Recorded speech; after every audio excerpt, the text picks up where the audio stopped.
Farmers are demanding for the entire country. The farmers are saying make legal. For last 40 years, I have been saying farmers have been blamed for this, farmers have been blamed for that. Every time you blame the farmers, but listen to the farmers once. They are part of the same society that we live in. They are not criminals. You can't keep a dog if you are living in a city in 1700 rupees. Imagine how the farmers were surviving on 1700 rupees per month. There is clear-cut politics. They're talking about things which do not make sense. It's as bizarre as it gets. They talk about walking out of WTO. They're talking about finishing all imports and exports and trading relations with all countries. India is the only country among these 54 countries where farmers have been जिसको कहते हैं कि घाटे की खेती करता आ रहा है from since year 2000. Farmers are committing suicide, farmers are in distress and so on.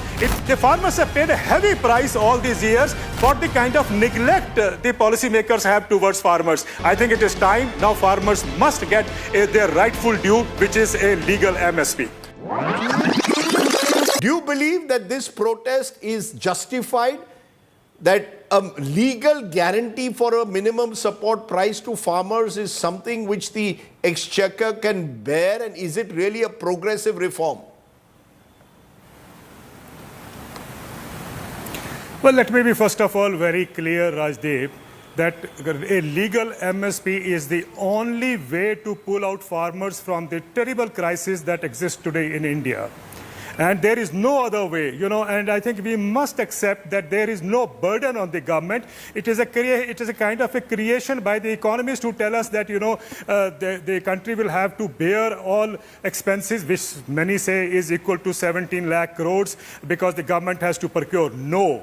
I think what the farmers are demanding is that the MSP becomes a legal benchmark below which nobody will purchase, which means the Artiyas, the organized retail or the public sector, nobody will purchase below that price. That is what the farmers are demanding, and there is no additional expenditure there. In fact, my understanding is that the country's economy will boom because, after all, if the more money comes into the hands of farmers, let's not forget, 86% farmers today are dependent on markets. Only 14% farmers get MSP in India. And if 86% farmers were happy with the markets, there was no reason why farmers would protest. No, but when you throw these numbers at me, I could counter, sir, with due regard, when you throw these numbers, I could counter by saying, when you say farmers are protesting, these are primarily Punjab farmers.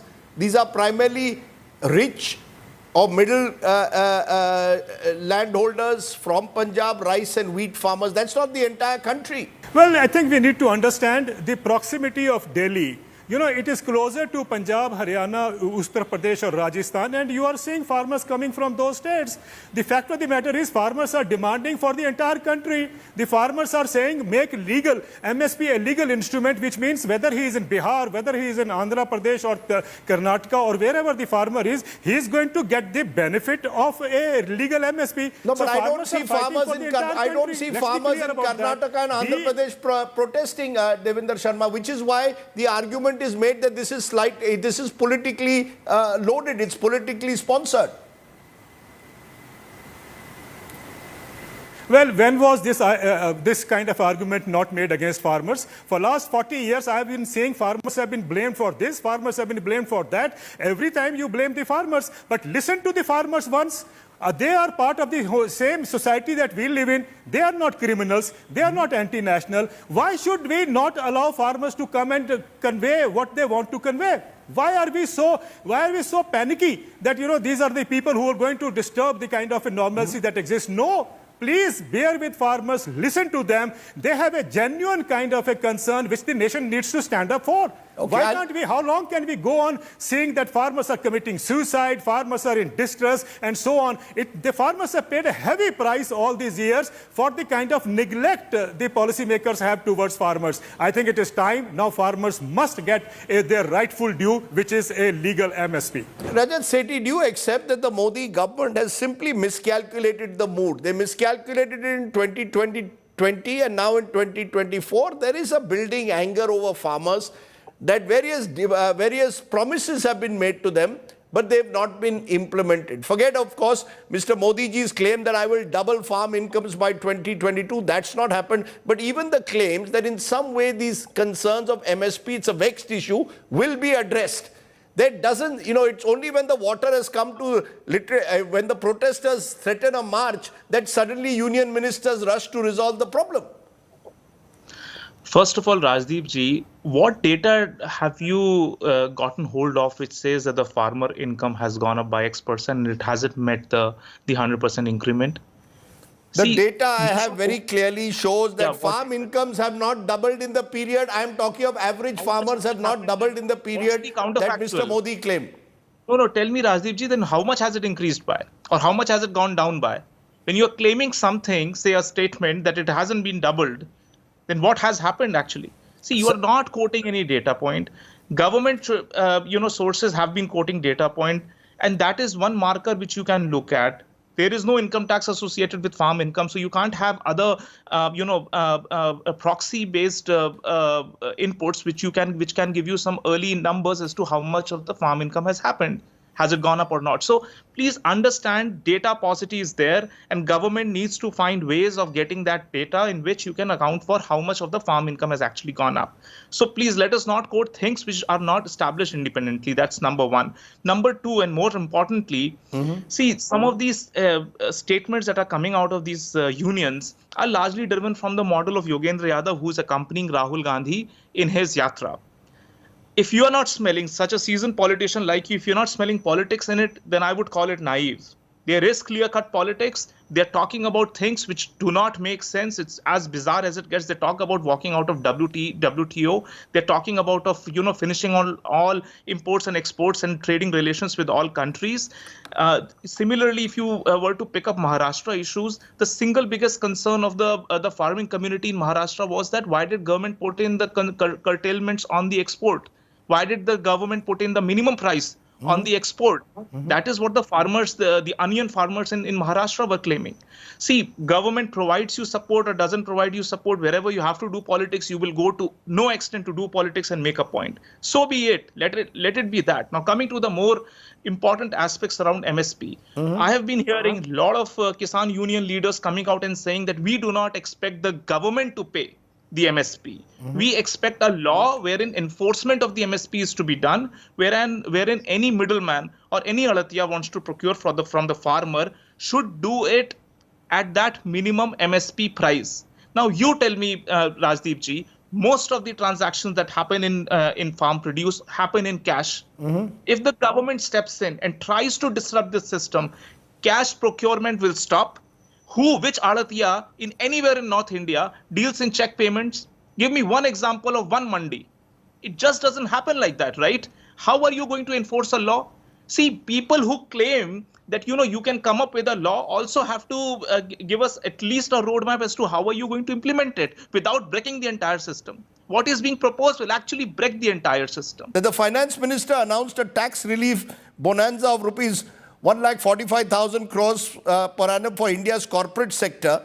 So you get about 750,000 crores, which in the last 5 years have been benefits to the corporate sector.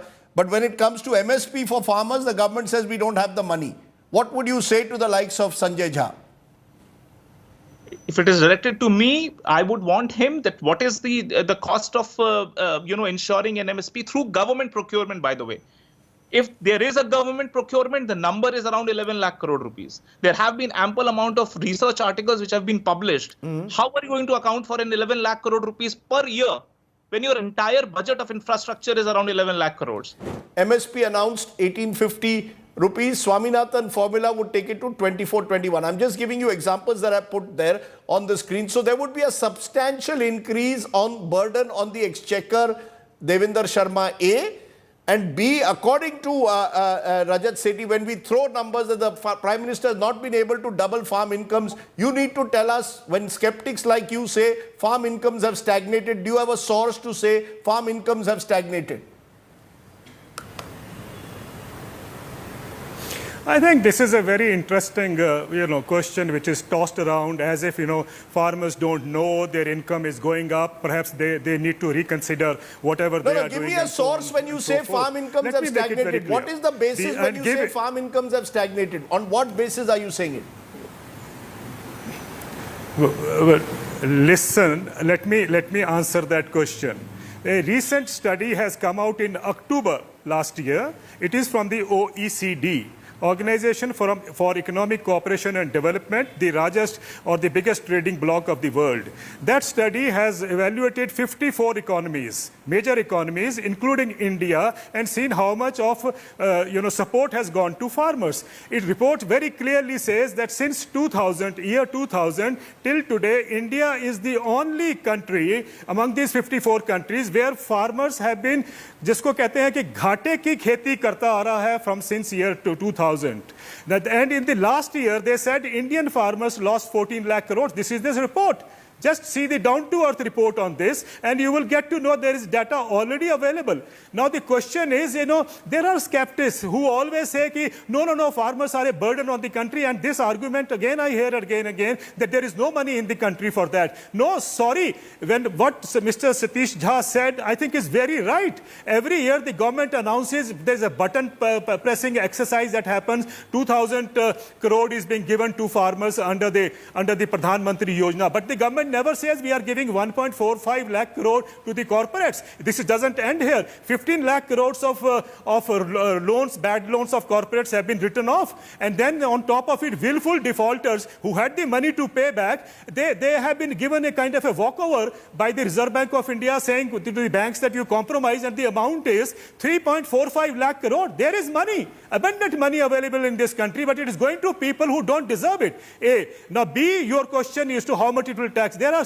reports in this country, studies, very important studies by universities and by commissions which say that if the government has to intervene even when the MSP becomes legal, the total burden is not going to be more than 1.5 to 2 lakh crore. These studies are available. Now, if you don't want to see those kind of studies, don't blame others. I think you should be clear that you are the ones who don't know these studies, and you are trying to say where is the data available? Data is available. In 2016, I think the country needs to know the economic reform, economic document that comes 2 days before the budget, which is the government's economic data or the paper, which says very clearly that the average income of farmer in 17 states of India, which means half the country, the average income in those states is only 20,000 rupees a year, which means farmers were earning less than 1,700 rupees per month.